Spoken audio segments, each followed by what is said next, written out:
জুলাই সনদের আইনি ভিত্তি ও নভেম্বরে গণভোট সহ ৫ দফা দাবিতে প্রধান উপদেষ্টার কাছে স্মারকলিপি দেবে জামায়াত সহ সমমনা ৮ দল। রাজধানী পল্টনে চলছে তাদের বিক্ষোভ সমাবেশ। সেখানে আছেন আমাদের সহকর্মী মোহাম্মদ সোহাগ বিশ্বাস। আমরা এখন সরাসরি যুক্ত হচ্ছি তার সঙ্গে। সোহাগ, এই বিক্ষোভ সমাবেশের বিষয়ে আপনার কাছ থেকে বিস্তারিত জানতে চাই, কি অবস্থা চলছে সেখানে?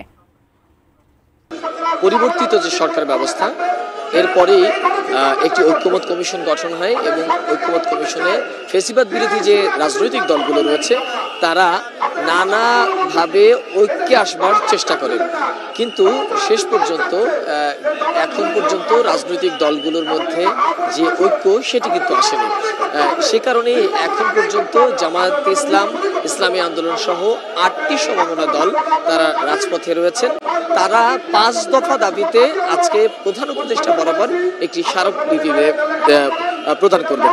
এই স্মারকলিপিতে তারা যেসব দাবি উপস্থাপন করেছে তার মধ্যে অন্যতম যেটি, সেটি হচ্ছে জুলাই সনদের আইনি ভিত্তি, অর্থাৎ জুলাই সনদের বাস্তবায়ন প্রক্রিয়া এবং লেভেল প্লেইং ফিল্ড, নভেম্বরে গণভোট সহ তাদের ৫ দাবি।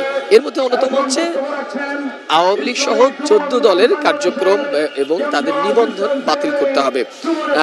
এই দাবি শুধু এই পল্টন না, পুরো ঢাকা শহরেই বলা চলে যে আজকে তাদের এই দাবি নিয়ে তারা রাস্তায় নেমেছে। বিশেষ করে মতিঝিলে এই মুহূর্তে জামাত ইসলামের একটি বিক্ষোভ সমাবেশ শেষ হয়েছে, সেখান থেকে তারা পল্টন মোড়ে আসছেন এবং এখানে ইসলামী আন্দোলন অবস্থান করছেন।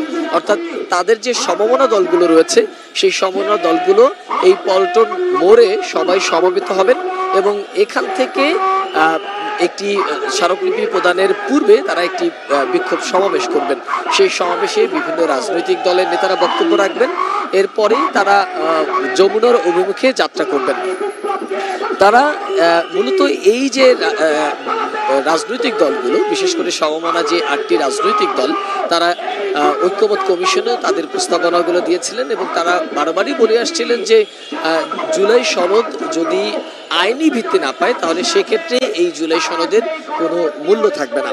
এবং সে কারণেই যেহেতু প্রধান উপদেষ্টা এরই মধ্যে জুলাই সনদের কিভাবে আইনি ভিত্তি দেয়া হবে সে ব্যাপারে একটি বার্তা দিয়েছেন এবং ঐক্যমত্য কমিশন বা সরকার থেকে রাজনৈতিক দলগুলোকে ৭ দিনের একটি সময় বেঁধে দিয়েছেন এবং সরকার থেকে অনুরোধ করা হয়েছে এই ৭ দিনের মধ্যে রাজনৈতিক দলগুলোর মধ্যে যে মতনৈক্য তৈরি হয়েছে সেটি যেন তারা ঘুচিয়ে ফেলেন এবং তারা এক টেবিলে বসে সরকারকে একটি সুনির্দিষ্ট প্রস্তাব দেন।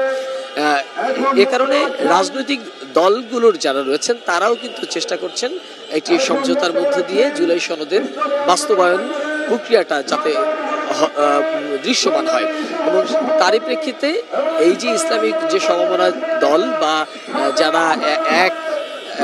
আগামী নির্বাচনে, অর্থাৎ ত্রয়োদশ জাতীয় সংসদ নির্বাচন, সেই নির্বাচনে তারা একত্রে একটি নির্বাচন করবার চেষ্টা তারা করছেন। সেই সমমনা দলগুলো মিলে তারা বারবারই পিআর পদ্ধতি এবং গণভোট, এমনকি জুলাই সনদের আইনি ভিত্তি, এই নানা দাবিতে তাদের এই যে কার্যক্রমগুলো সেটি চালিয়ে যাচ্ছে। এই ছিল আসলে পল্টন ময়দান থেকে আমার কাছে সর্বশেষ পরিস্থিতি।